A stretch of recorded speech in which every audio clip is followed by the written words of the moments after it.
Penuel the Black Pen. This is almost a foreword to my book Penuelism Principles, which is a book on my belief system because I am not Christian, I'm not Muslim, I am not Jewish, I do not follow African spirituality and African cultural customs. So I've created my own belief system, which is not entirely unique and entirely original. I've borrowed from a lot of these other belief systems, but I believe it is current for myself. It is modern, and I believe it's something we can use into the future until better belief systems come by. I find it very funny that human beings are fine to wear clothing that is relevant to the time. Jackets, t-shirts, pants, shoes. They're very happy to use the vehicles of the time. Being in a car, being in an airplane, being in a bus, instead of obviously being on top of a horse, on top of a donkey, or even walking. And with the clothing, of course, a lot of us are not walking around topless or naked every day. People are happy to use the latest technologies, watching television, using a cell phone, etc. Because we're not today around a campfire, which is really cool, by the way, around campfires telling each other stories. We're very fine with the modernity of the world in its entirety and buying into it, money instead of seashells or bartering.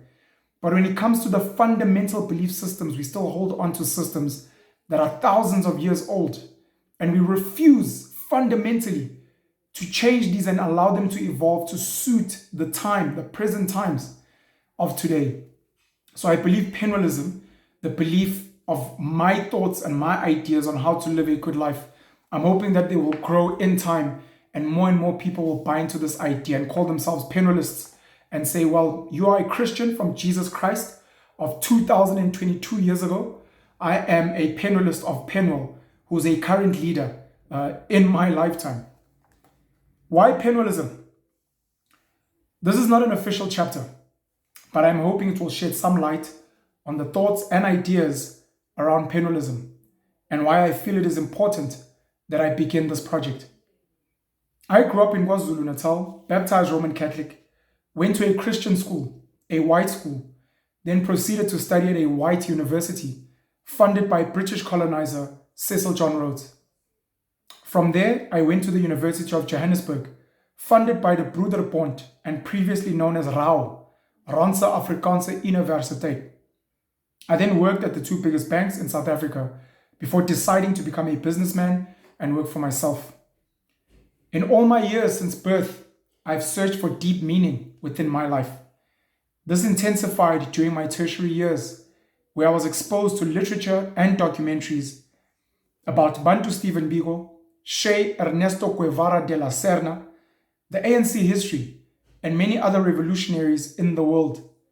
Marcus Garvey, Malcolm X, Elijah Muhammad, Thomas Sankara, Huey Newton, Robert Sobukwe, Chris Hani, and others. At the same time, I began researching religion in depth, specifically Christianity. I read the entire Bible, engaged pastors, watched documentaries, and read other literature, such as The God Delusion by Richard Dawkins, a popular atheist. In 2006, I let go of my Christian beliefs and officially became an atheist. Over the coming years, I would denounce all religion entirely and proceed to denounce cultural customs.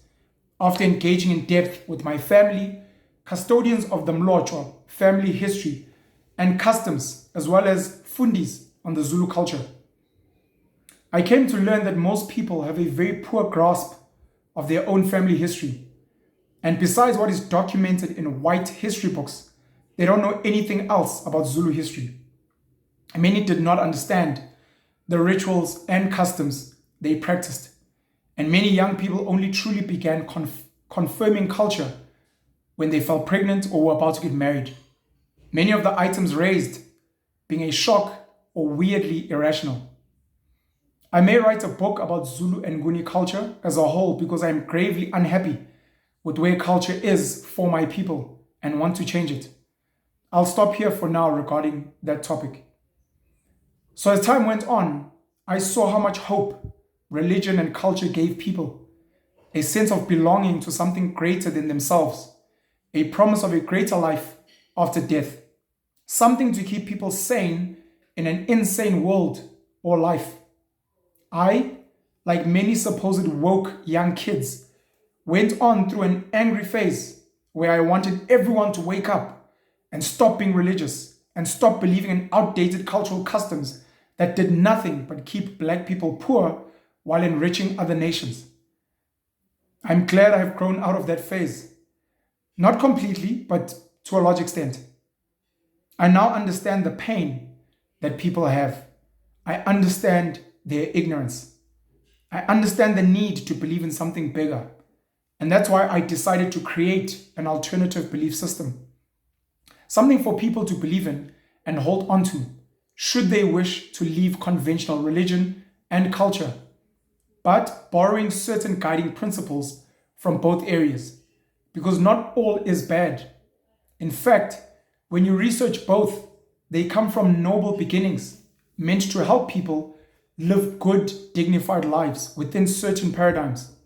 Sadly, even when times change and some things are outdated, even when opportunists misuse both for their own personal gain, no one challenges these or pushes them to evolve, but holds on to old, outdated doctrine.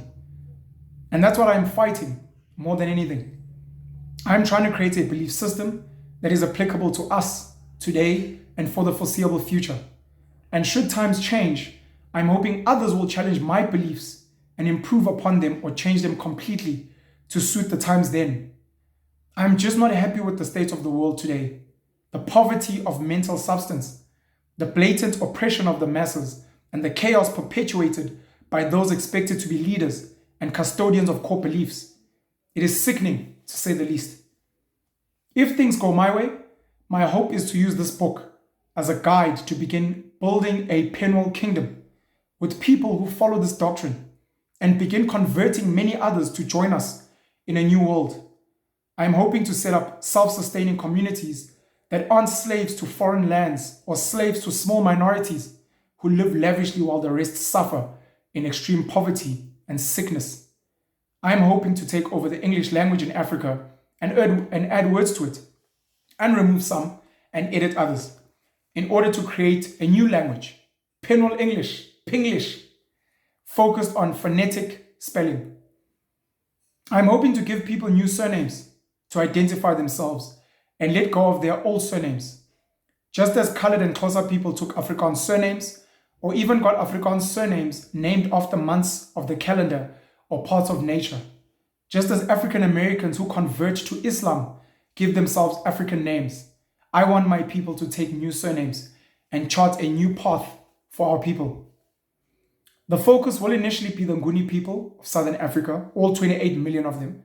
However, Penuelism and the Penuel doctrine and kingdom is open to all races, all nationalities, as long as you prescribe to the doctrine and vision and the beliefs. I'm hoping that we will breed many colored/mixed children to represent the Penuel kingdom as the new world we are building, which is focused on a shared belief more than race, religion, nationality, gender, etc. I'm hoping to set up many complexes around the world, and especially in the biggest cities on earth, which will house Penuelists and ensure that we are a completely global society. I will be happy if my journey inspires others to set up their own belief systems, their own surnames and tribes, etc. It is time to change the world fundamentally, and maybe even find a new value capture outside of money, and find ways to execute meaningful work without necessarily doing it through a job for someone else. I am inspired by Jesus Christ, who is the first and most popular documented revolutionary, and in a tough time traveled lands to spread his gospel and ended up being killed for it. I am inspired by Che Guevara, who actually took up arms to force governments to change and serve the people in South America and in Africa. I'm inspired by Tupac Shakur, a young revolutionary who used hip-hop as his channel to liberate minds and push an agenda of changing the world. Malcolm X and Steve Biko were also brilliant minds that challenged the status quo and got into the mindset of the oppressive white man to unlock his thinking. Isaiah Shambe in South Africa created his own belief system and church, which today has 5 million followers. These are my role models. These are the men that definitively changed society and people's beliefs and minds. As my principles state, owning minds is the most powerful feat any man can achieve. I aim to own as many minds as possible, unplug them from their current oppressive beliefs, plug them into my mental frequency, and own their minds so as to give them a better life than the one they are living currently. I do not wish to die for my beliefs, and I do not wish to upset people who are happy with their current beliefs. I am hoping to recruit those who share my vision, understand my frustrations, yearn for a better life, and believe that I'm the best leader and teacher and life guide for them to thrive in this world. We have a lot of work to do. Written by God, Penuel, back in 2020. Penuelism principles, these are just my beliefs. I hope that in the piece that I wrote, a lot of things were triggered in your mind. We have a lot of work to do, doing meaningful work, being non-racial, non-sexist, not worrying about nationalities which keep us divided, and building something that is modern and that serves us and that allows us to win. Penuel the Black Pen. Have a great and blessed day. Cheers.